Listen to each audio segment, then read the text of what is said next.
No? So welcome everyone, and we are excited. This is not about religion. So by the way, mga kapatid, pag usapang religion, divided tayo dyan eh.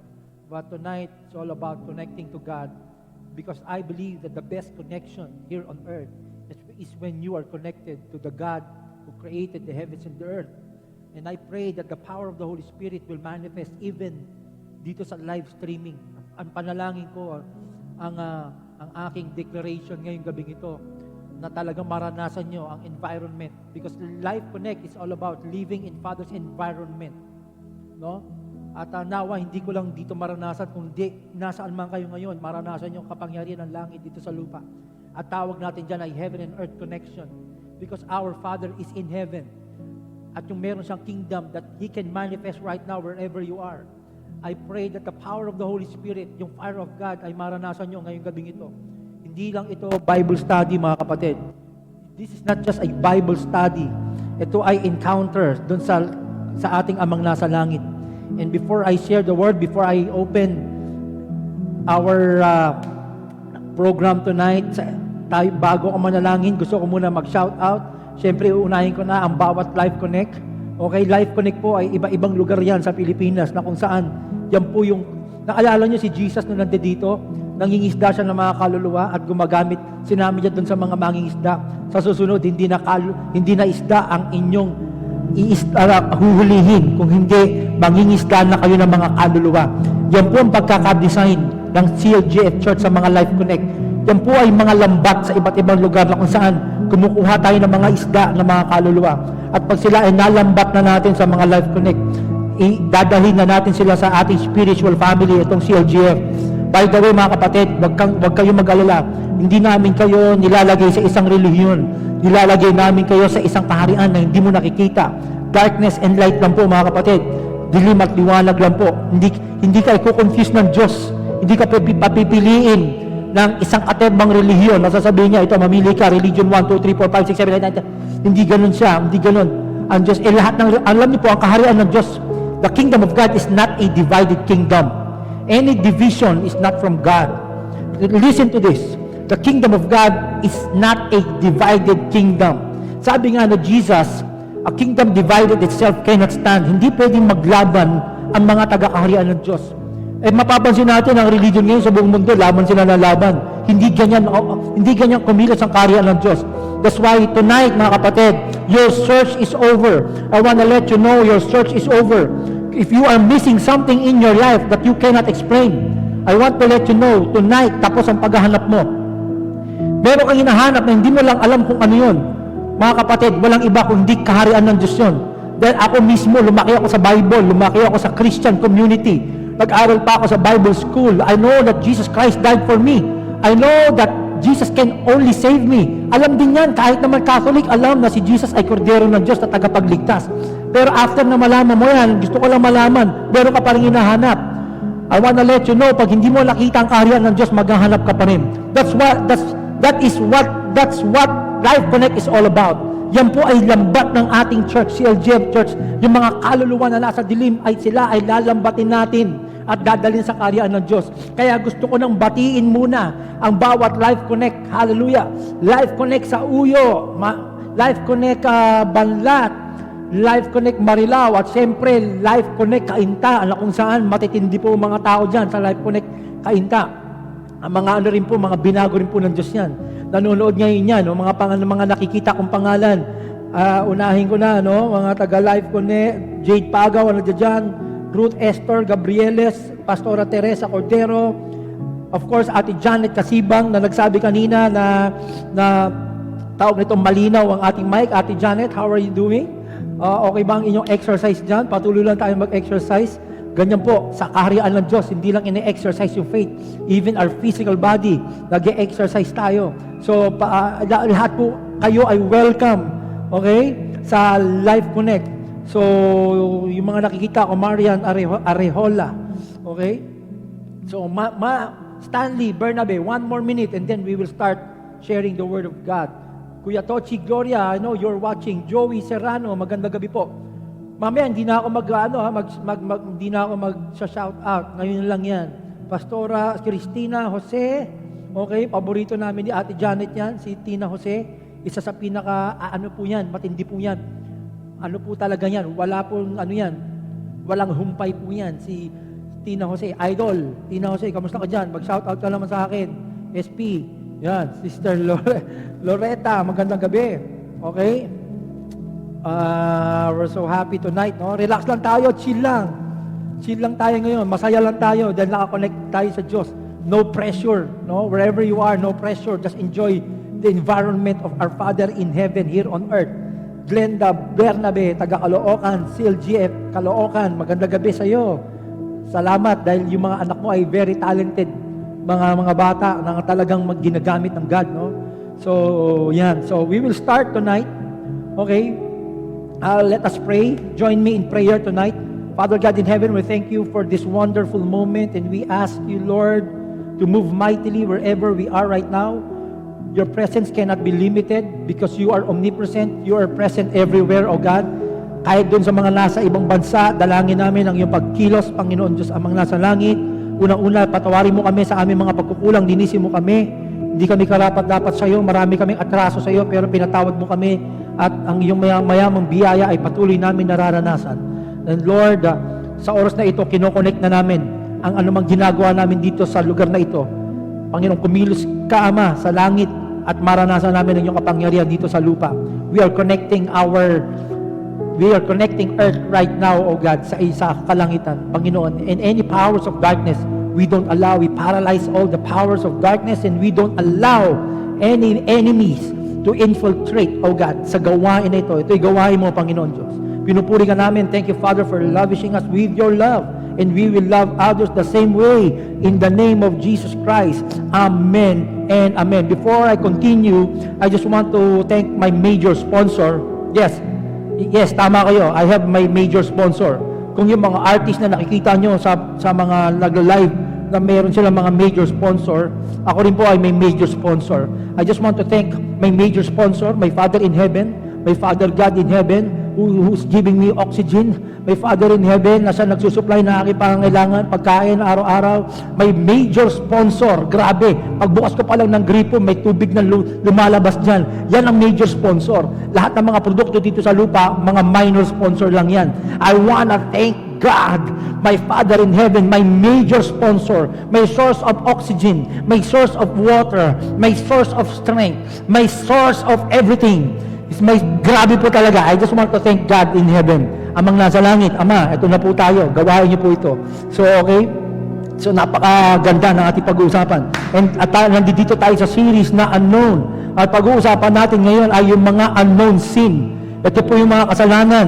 No? Okay, alam ko po na tayo lahat ay nagkakamali pa rin. I am not preaching because I am sinless. No, I am still a sinner. Nagkakamali pa rin ako eh. Yan lang problema ng mga tao, no? Na pagkaakala nila, pag ikaw ay nakakonect na sa Diyos, ikaw ay magiging sinless. No. Marami pa rin tayong pagkakamali dahil nandito tayo sa mundo. But we need to talk about this because, of course, kailangan ma-overcome natin ito at matulungan tayo ng Panginoon. Sin is... Ano ba ibig sabihin ng sin? No? Ano ba ang sin? Sin is not acknowledging the will of God. Ang kasalanan po ay you don't acknowledge the will of God because every time you commit sin, of course, you are not doing the will of God. Sa Father's environment, our Father, you want to do the will of God. But sadly, okay, in reality, mga minamahal, talagang minsan nagkakamali tayo at nadidisalign tayo sa will ng God. At tayo ay may kanya-kanyang kasalanan. Okay? Sino rito yung hindi nagkasala ngayong linggong ito, simula nung Monday? I'm sure meron kang pagkakasala. Okay? Mahalaga pag-usapan natin ito kasi ito talaga, ngayong gabing ito, maraming matutulungan itong topic na ito. May kanya-kanya tayong kasalanan, kaya bago natin problemahin yung kasalanan ng iba, okay? Tingnan muna natin, unahin muna natin problemahin yung ating mga kasalanan. So bago mo tingnan yung mga kasalanan ng iba, yan ang problema ng maraming tao. Ang hilig po muna ng problema ng iba, kasalanan ng iba, pero yung kanilang kasalanan, hindi nila napapansin. So, gusto ko lang sabihin sa inyo, dun sa mga feeling nila, hindi nagkakasala, huwag mo nang pansinin yung kasalanan ng iba. Concentrate ka muna dun sa sarili mo. Kasi marami ka rin kasalanan na hindi mo lang napapansin. Mga unknown sin. At yun yung bago pag-uusapan natin. alam naman natin na kaya namatay si Jesus ay dahil sa ating mga kasalanan. Ano ba epekto ng sin? Although alam na natin ito, just to refresh everyone, effects of sin. Sa lahat ito, hindi lang to sa mga nananampalataya kay Jesus, ganun din sa mga hindi nananampalataya. Effects of sin in general, of course, spiritual disconnection. Okay? Dahil sa kasalanan, tayo ay na-disconnect. Sabi nga ng Isaiah 5:59 verse 2, "But your iniquities have made a separation between you and your God, and your sins have hidden His face from you, so that He does not hear." Okay? This is ito pong verse na ito, ilang beses ko na nagamit ito, kahit sa 700 Club, nung ako'y nagte-testimony, nung ako po'y kasalukuyang nagda-drugs, nagloloko, parang ang layo ng Diyos sa akin, at nabasa ko itong verse na ito, sabi ko, kaya pala ang layo ng Diyos dahil sa mga nagagawa kong pagkakasala. But when I understood the love of God through Jesus Christ, of course, nagkaroon tayo ngayon ng connection. Kaya nga, Life Connect, tayo ay na-reconnect because of Jesus Christ. Okay? Ganyan kaganda. Dahil tayo na-disconnect because of sin, but we now are connected because of Jesus Christ. Ano po ba mga effects of sin? In general ito, sa mga karamihan ng tao. Of course, nag-cause yan ng spiritual death and eternal death. Dun sa mga hindi tatanggap kay Jesus Christ, hindi lang spiritual death ang mararanasan mo, okay? Lahat tayo, nung pinanganak po tayo ay spiritually dead because of sin. But tayo ay na-born again, according to the Bible, at tayo ay binuhay ngayon, okay? At hindi na natin mararanasan yung eternal death. Doon sa mga nananampalataya kay Jesus, those people who put their faith in Jesus, they will never experience eternal death. As long you believe in Jesus, as long you are allowing Jesus to be your King, Lord and Savior, yung spiritual death, naranasan mo, pero ngayon ay ikaw ay nabuhay na, nung naborn again ka, yung eternal death, hindi mo na sa mararanasan. Okay? Understanding sin. Alamin natin, ano ba ang kasalanan? Ito yung totoo. Romans 3:23, all of us have sinned and fall short of the glory of God. Lahat tayo, nagkulang, hindi natin naabot. Pag sinabing fallen short, hindi mo naabot yung standard ng Diyos. Walang nakaabot dito. Kahit yung mga napapakinggan yung preacher sa YouTube, yung mga sikat na preacher, hindi nila naabot yan. So lahat tayo ay nagkulang. Hindi natin naabot. At Romans 5:12, Adam sinned and that sin brought death into the world. Now everyone has sinned. So everyone has sinned. Even Mary, Joseph, okay, the mother and the father of Jesus, physical family niya, nagkasala lahat yan. At walang taong hindi nagkasala. Lahat nagkasala. Meron isang preacher noon, sabi niya, meron daw isang hindi nagkasala bukod kay Jesus, si John the Beloved. Hindi daw nagkasala kasi wala daw sa Bible na nagkasala si John. No, hindi. Si John ay nagkasala rin. Kasi sabi ng Bible, everyone has sinned. Kasi kung si John hindi nagkasala, o di sana may kakayanan sa mamatay para sa ating mga kasalanan. Hindi po ganun. Si Jesus Christ lang ang may kakayanan magtanggal ng ating kasalanan kasi siya po ay hindi nagkasala. So, understanding sin was inherent, minana natin po yan. Okay, lagi ko sinishare yan pag ako'y napipreach sa mga funeral service. Minana mo yan, pinanganak ka, meron ka na yan, nasa iyo na yan. And sin causes everyone to die. Alright? Yun ang ating pag-uusapan ngayon list of unknown sin. Okay? Dapat malaman natin yung mga unknown sin na nakaka-epekto pa rin sa ating mga buhay. Kahit tayo ay mga mananampalataya na. Yun yung ating pag-uusapan. List of unknown sin. Alam niyo, meron tayong kasabihan, yung what you do not know won't hurt you.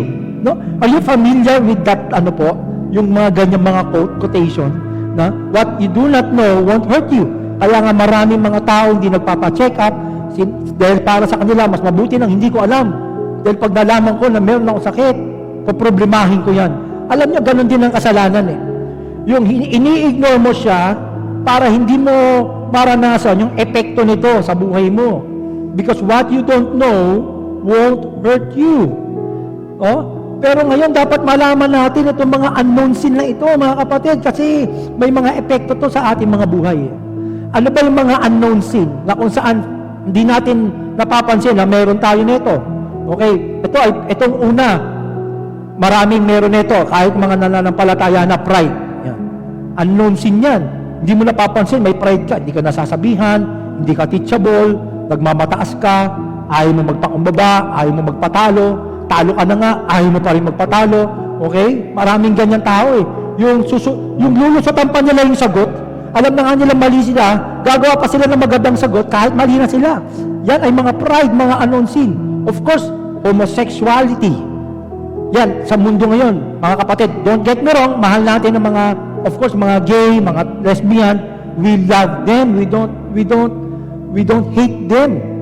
Okay, mahal naman natin sila, pero nakakalungkot lang because of the influence of the world, napapansin nila na tama yung kanilang mga ginagawa. Pero mga kapatid, wag po kayo magagalit, mahal po namin kayo. Pero siyempre, ayaw po ng Panginoon yan, at alam naman natin, diyan nagbunga ang idolatry. Remember mga kapatid, pag binasa mo Romans chapter 1, noon, wala akong time na nabasahin ngayon yan, pero sa Romans chapter 1, nagsimula ang idolatry mga kapatid, because, ang root mga kapatid, ng pagiging ganun, ay bunga ng idolatry. Kung sila ay sumamba sa ibang Diyos, nagkaroon na ng same-sex, okay? Na nagkaroon na ng relationship ang mga same-sex dahil sa pagsamba sa iba-ibang Diyos-Diyosan. If you will read Romans chapter 1. Okay? So, pagpray natin, para mabuksan ang ating mga kapatid na ito. Isa pa yung mga unknown sin na meron tayo, yung greed. Yung masyado kang greed, masyado kang maramot. Maraming ganyan ngayon. Okay? Ano pa yung mga unknown sin? A person who knows what is right to do but does not do it. Yung alam mo yung tamang gawin pero hindi mo naman ginagawa. Nako, unknown sin po yan. O bibigyan kayo ng example. Alam mo na dapat ka mag-share ng gospel ng Panginoon pero hindi mo ginagawa. Tayo nagkakamali sa harap ng Panginoon. Kasi alam mong dapat yan ay gagawin mo, hindi mo ginagawa. Yung ikaw ay, ito po yung mga bagay na sinasabi ng Diyos na gawin natin pero hindi natin ginagawa, tayo po ay nagkakamali sa harapan ng Panginoon. Sabi ng God, gusto niya, tayo ay nagbibigay sa Kanya, but intentionally, hindi natin ginagawa kasi feeling natin, hindi tayo i-bless ng God. Yan ay mga unknown sin. Alam mo naman na gusto ng Diyos yan, pero hindi mo ginagawa, ikaw ay nagkakasala. Yan ay mga unknown sin. False religion. Mabigat po ito. False religion, God did not give us a religion. Okay? Gaya ng sinabi ko, dalawa lang yan, dilim at liwanag lang po yan. False religion, I'm not mentioning any name of religion. Okay? Of course, I don't want people to be offended. But as your pastor po sa CLGF Church, tinawag ako ng Panginoon to enlighten everyone. I am not competing with other religion, but I am called by God to let the world know that the gospel of the kingdom of God here on earth, yan ang dala ni Jesus. Yan ang dala ng ating Panginoong Amang nasa langit. Apart from the kingdom of God, I don't know kung ano natawag dyan. Okay? Hindi ko sinasabi na itong denomination na ito ay nasa dilim. No, I'm not saying that. But, of course, any form of religion, any denomination can be influenced by these two worlds, God, yung light and darkness. Kaya minsan sa loob ng Diyos, may mga pride, may mga hatred. Yan ay gawa ng kadiliman. Hindi nyo ba napapansin? Minsan kortina pa lang, nag-aaway na tayo. Minsan rebelde ka sa pastor, galit ka. Yung pastor naman, galit sa miyembro niya. Yan ay mga fruit of darkness. Yan ay mga gawa ng darkness na hindi natin napapansin. Kaya nagiging false religion kasi akala mo sa Diyos ka, pero nagmamanifest sa buhay mo iba. Yung ugali mo iba. Yung karakter mo iba. Alam mo mga kapatid, bilib ako sa mga tao na nag-iba karakter. Karakter ang pinagbabasihan ko mga kapatid. Karakter talaga, hindi yung hindi nagkakasala. Kasi lahat nagkakasala pa rin. Pero sobrang saludo ko dun sa nabago karakter. Okay, ang dami mga tao na ang gagaling sa Bible, hindi naman nabago karakter. Okay, gossip, yan, mga unknown sin yan. Minsan sasabihin natin, alam nyo ba kapatid, pag-pray natin to. Minsan ginagamitan pa ng prayer, pag-pray natin si kapatid, kasi ganito buhay niya. Unknown sin yan. Pag-pray natin to si pastor, pag-pray natin to si worship leader, napansin ko, itsura niya, kakaiba na. Antindi mo kapatid, hindi mo alam, unknown sin na. Nag-ano ka na, yung white lies, yung mga sinungaling na, yung alam yung mga palusot na sinungaling, rebellion, marami yan, mga rebelde sa magulang, unknown sin yan, mga rebelde sa pastor, mga rebelde sa leader, rebelde sa gobyerno, lahat na lang na presidente, galit na galit ka, wala naman si presidenteng matino sa'yo, lahat na lang kagalit mo, siguro kahit si Jesus ang maging presidente, baka magalit ka pa eh. Yan yung mga unknown sin, and rebellion is good as witchcraft. rebellious spirit. Mga kapatid, mga unknown sin yan. Marami pa akong lalagay dito. O bigyan ko kayo ng sample. Yung mga zodiac sign, mga pagtingin-tingin sa mga ganyan, unknown sin yan. Yan ay witchcraft, hindi galing kay God yan. Wala sa Bible yung mga zodiac sign, yung mga hula-hula, yung hulaan mo yung palad ko, yan yung mga unknown sin na hindi natin napapansin, mga minamahal. Mga kapatid, hindi po biro yan. At bride, o yung naluluhol, yan po ay yung mga panlalait, yan yung mga unknown sin, no? Okay? Hindi natin napapansin po yan mga unknown sin, yung ang dami pa niyan, yan ay mga simple pa lang, mga example ko. Ano ba epekto ng kasalanan? Doon sa mga mananampalataya na, ikaw ay mananampalataya na, kahit mananampalataya ka na, kahit may kingdom ka pa, listen to me. Yung mga 12 disciples ni Jesus, may revelation din sila ng kingdom. Si Peter, si Judas, all of these people have the revelation of the kingdom of God. At tinuruan ni Jesus ng mga parable itong mga ito, mga kapatid. Pero nagkakasala pa rin. Si Peter nagkasala, ni-rebuke ni Jesus. Si Judas lalo, nagkasala. Okay? So, hindi natin pwedeng sabihin na ngayon ako ay may Jesus na, hindi na ako magkakasala. No, hindi. Magkakamali ka pa rin. Lalo na, tayo, no? Kaya minsan, pag may nagkamali, sobrang big deal sa atin No? That's why church was designed for those people who are talagang nagkakamali That's why CLGF is a place of second chance. Kasi nagkakamali talaga tayo. May mga kahinaan tayo, iba-iba nga lang. Iba area sa buhay natin. Ako po ay nag-struggle pa rin sa maraming bagay. Pinapapray ko, Lord, alisin mo sa akin to. Minsan yung isip na masyadong mapuna, yung gano'n, ang dami pa rin. At sabi ko, Lord, tulungan mo po ako, Panginoon. Marami pa rin area sa aking buhay. At alam naman ng Diyos, listen to me. Listen to this, mga kapatid. Si David, okay, ang daming atraso ni David. Murderer si David. Nangalunya si David. Okay, lahat na kapangitan, ginawa ni David. Gusto ko lang tanungin, bago siya ipinanganak ng Diyos, alam na ng Diyos na mangyayari yung kay David? Alam ng Diyos, He is the Alpha and Omega. Lahat ng tao, alam ba ng Diyos na magkakasala, gagawin ito? Alam ng Diyos lahat yan. Pero hindi naging hindrance yun na siya'y maging hari. Ako, alam ba ng Diyos na magiging drug addict ako nung teenager ako? Alam ba ng Diyos na ganitong kasalanan ko na matitindi? Hindi ko lang, alam niyo po, matitindi mga nagawa ko rin pagkakamali sa Diyos. Ang tanong ko, bago ba ako pinanganak, alam na ng Diyos yun? Alam na ng Diyos. Pero hindi yun naging hindrance sa aking pagtawag. Dahil alam ng Diyos na may encounter ko rin siya. Dahil alam ng Diyos na hihingi rin ako ng tulong sa Kanya. Alam din ng Diyos yun na ako ay hihingi ng tulong na upang ako ay kahabagan niya sa mga pinagdadaan ako kasalanan. Mga kapatid, hindi ko kinukonsinte kasalanan. I am not tolerating sin, but I want to let you know, mga kapatid, yung mercy ng Panginoon ay available pa rin. Sabi nga ng Bible, the steadfast love of the Lord never ceases. His mercy never comes to an end. They are new every morning. Mga kapatid, ang church dapat naiintindihan na ayaw natin, sige, patuloy kayo magkasala dahil may grace ang Panginoon. Hindi ganon. But mga kapatid, we need to understand that we need to help these people na merong mga unknown sin. Ano ba yung mga unknown sin sa mga mananampalataya na? Marami to. It quenches the Holy Spirit. Okay, ito yung mga kaguluhan sa loob ng church yung Holy Spirit, yung nakiquench po siya. Imbis na makakilos siya na maayos, hindi siya makakilos dahil sa mga division, mga pagkakagalit-galit. Okay, yan ang mga sin.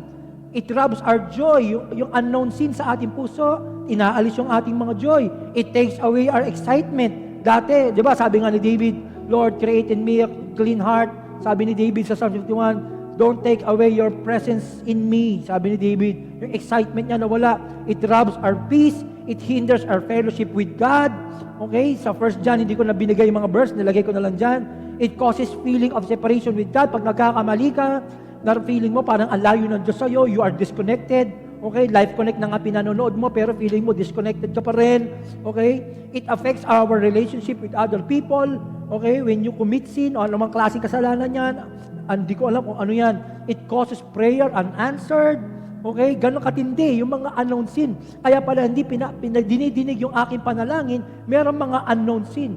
It causes fear. Okay? Kaya pag may naramdaman ka, feeling mo may stage 4 cancer ka na, kasi alam mo, nagkasala ka, ito na yata parusa ng Diyos. Ganyan ang mga epekto. It causes our loss of confidence when we minister. Kung ikaw ay pastor, kung ikaw ay leader, alam mong may sabit ka, hindi ka makapag-minister ngayon dahil alam mo, wala ang confidence. Dahil meron kang tinatago mga secret sin, mga unknown sin. It affects our spiritual and physical life. Ganon si David. Pag binasa niyo sa Psalms, naapektuhan, nanginginig yung kanyang mga katawan.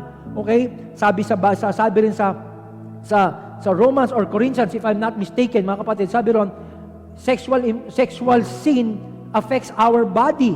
So, ang linaw po niyan. So, it causes many people to stop in serving in God's kingdom. Because of unknown sin, hindi mo ito ma-overcome. Hirap na hirap ka na, you are trying your best. I'm sure those people who got born again, those people who have Jesus Christ in their lives, they are trying their best, no? Na ma-overcome ito. Pero dumating yung point na hirap na hirap sila, okay, kaya hindi na sila nagsilbi, tumigil na sila. Marami akong kilalang ganyan na ang gagaling ng mga pastor, okay, noon talaga, pero because of struggle of their sin, hindi nila ma-overcome, tumigil na sila. Kasi sabi nila, ba't pa ako magpapatuloy maglingkod? Itong kasalanan, nagpipreach ako na ang Diyos tumutulong sa kasalanan, hindi ko naman ito ma-overcome. Okay? And that's why the struggle for our sin is real, mga kapatid. Real ito talaga, totoo ito. It causes depression and anxiety. It causes many people to commit suicide. Yun yung nakakalungkot. Because of unknown sin ng mga tinatago natin, yung iba nag-suicide na sila. Okay, dahil yung mga tinatago nung sila ay na-expose, na-depressed, etc. Maraming epekto. At unang tatargetin dyan, siyempre, mga naglilingkod sa Panginoon, mga pastors and leaders. No, kung yung mga member ay nag-struggle, how much more ang mga pastors and leaders at yung mga anak ng mga pastors. That's why I want you to pray for your pastors and leaders because this is not a joke. Marami talagang nahihirapan sa area na ito. Okay? Pero merong solusyon na ibibigay ang ating Panginoon. So may babasahin akong isa pa. Okay? Hindi ko na-explain to. Babasahin ko lang. Tingnan mo kung meron ka na ito. Pag binasa ko ito, nilagay mo na, wag mo na lagay Brother Edmond. Pag binasa natin ito, okay? Pag meron ka nito, sabi mo, meron ako niyan. Ilagay mo sa comment. Huwag mo lang sabihin yung specific. Huwag mo lang sabihin, meron akong sexual immorality, meron ako nitong ganito. Huwag na. Aminin mo lang. Kasi andyan dyan ang healing. Sa pag-amin, mamaya i-explain ko yan. Galatians 5:19-21. Sabi ni Paul sa mga mananampalataya, now the works of the flesh are evident. Sexual immorality, impurity, sensuality, idolatry, sorcery, enmity, strife, jealousy, fits of anger, rivalries, dissensions, divisions, envy, drunkenness, orgies, and things like this. I warn you, as I warned you before, that those do such things will not inherit the kingdom of God. So kung dun sa mga binasa natin, kung meron ka, sabi mo, meron ako. Hindi, wag mo nalang sabihin kung ano yon. Jealousy, baka mayroon kang jealousy. Baka meron kang jealousy. Baka meron kang envy. I-comment nyo dyan. Huwag tayo mahihiya. That's the problem. We need to practice. Because every time na tinatago natin yung kasalanan, hindi tayo magtatagumpay dito. There is power when you release confession, when you admit your sin. Unang-unang di tayo makakatago sa Diyos Sabi nga ng Jeremiah 16:17, I am watching them closely and I see every sin. Tingnan nyo yan? I am watching them closely and I see every sin. They cannot hope to hide from me. Akala nila makakatago. No, hindi tayo makakatago. Alam ng Diyos. Tonight, healing will flow. My prayer is that the healing doon sa mga unknown sin natin ay matulungan tayo ng Panginoon. I admire those people na nagme-message ngayon na meron ako. Meron ako niyan. Grabe, I admire, grabe. Ano yan? Expect God will do something to those people na nagsasabing meron ako nito. Healing will take place. I believe dun sa mga nagsasabi niyan na meron ako. I admire all of you by telling the truth. Amen? 2 choices when it comes to sin. Ito na, malapit na tayo matapos. There are only 2 choices when it comes to sin. It's either you conceal it or it's either you confess it. That's why we are inviting everyone to join a life group. Okay?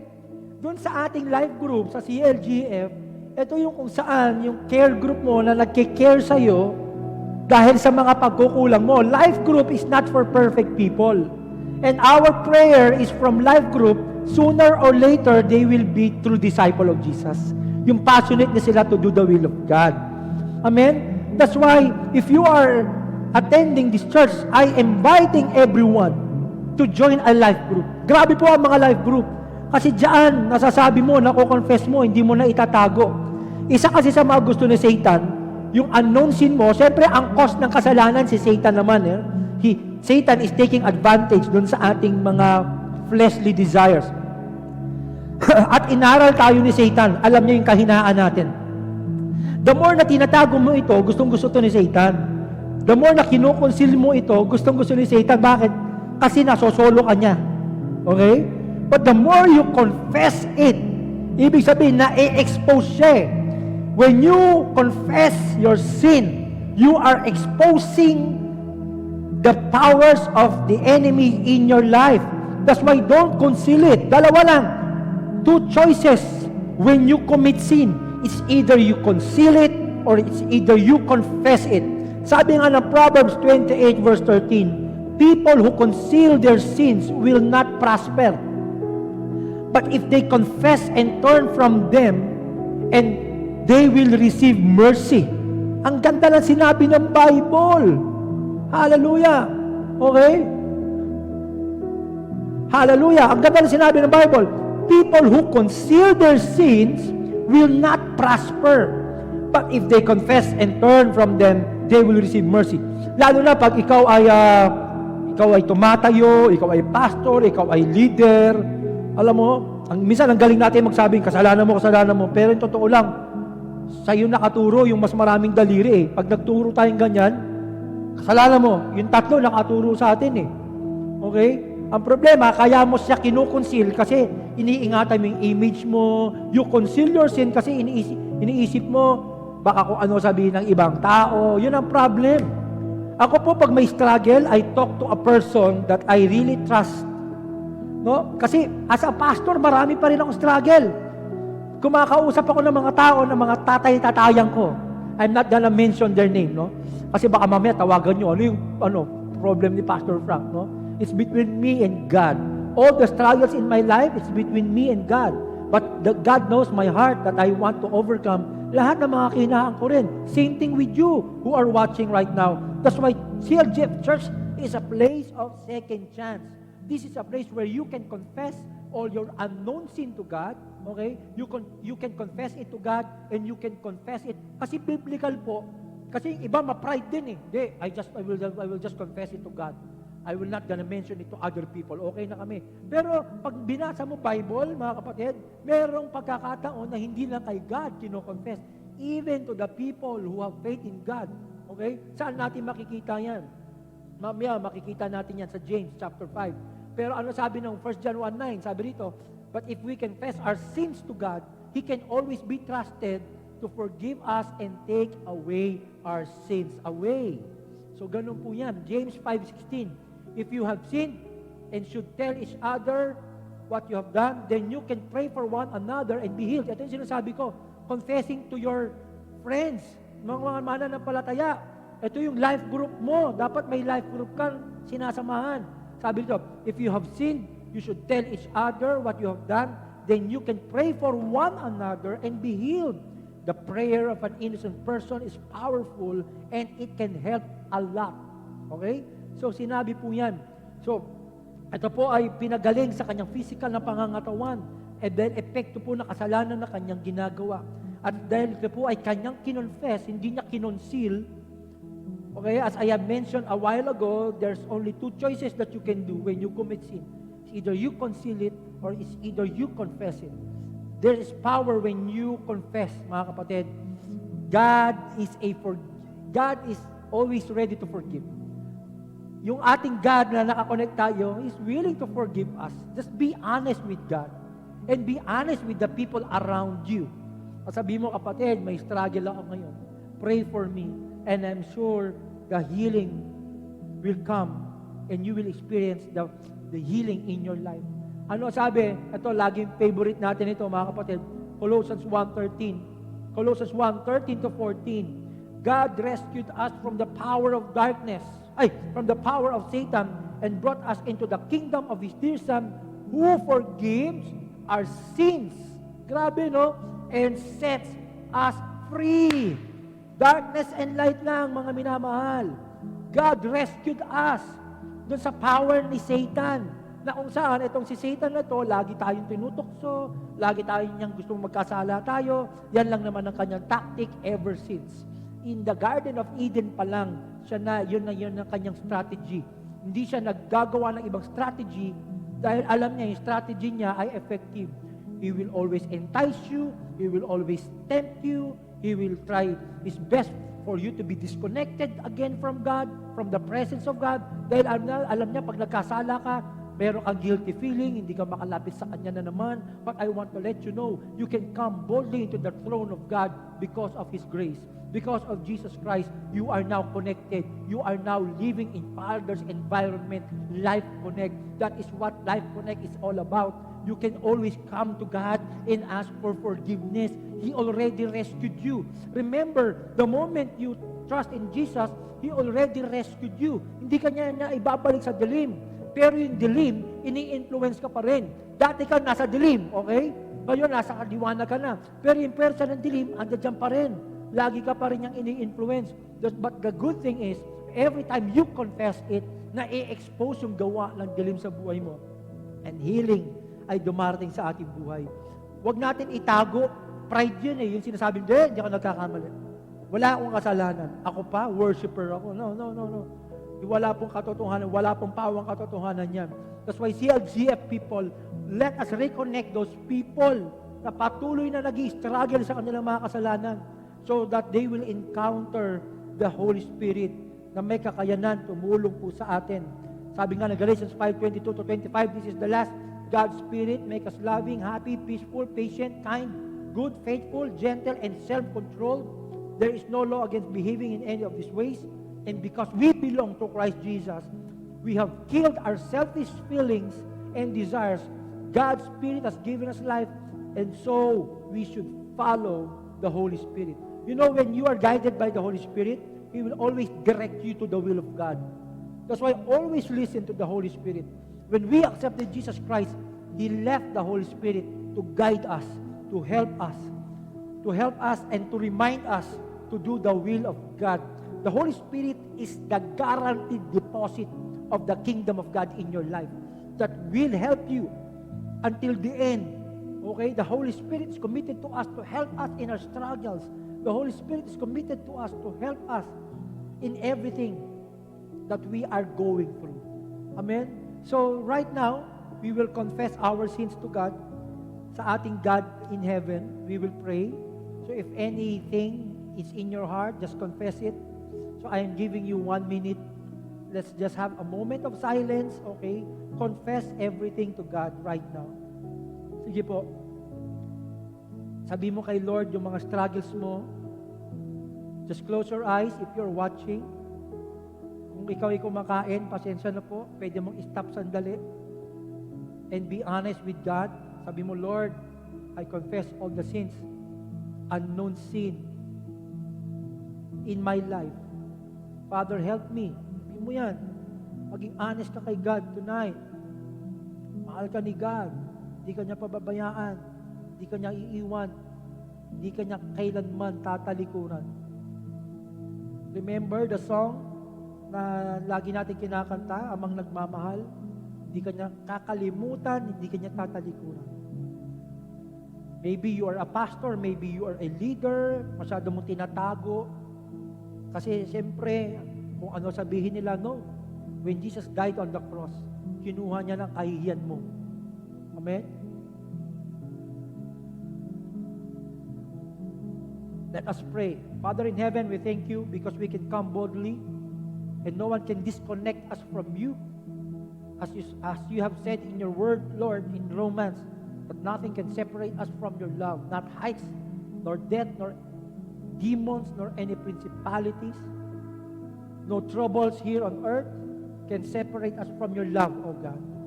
And Father God, you know the sins, the unknown sins that we have. hindi, na ikaw ang nakakaalam at yung mga taong nanonood. We confess it to you. Lord, sabi mo, if we confess our sins, you are faithful and just to forgive us. Help us, O Lord, in our struggles. Struggle is real, Lord God. Have mercy on us. Father God in heaven, Jesus Christ, cleanse us by the blood of Jesus tonight. Saying thank you, Father God, for forgiving us sa lahat ng aming pagkukulang. This we pray in the name of Jesus Christ. We pray, Amen and Amen.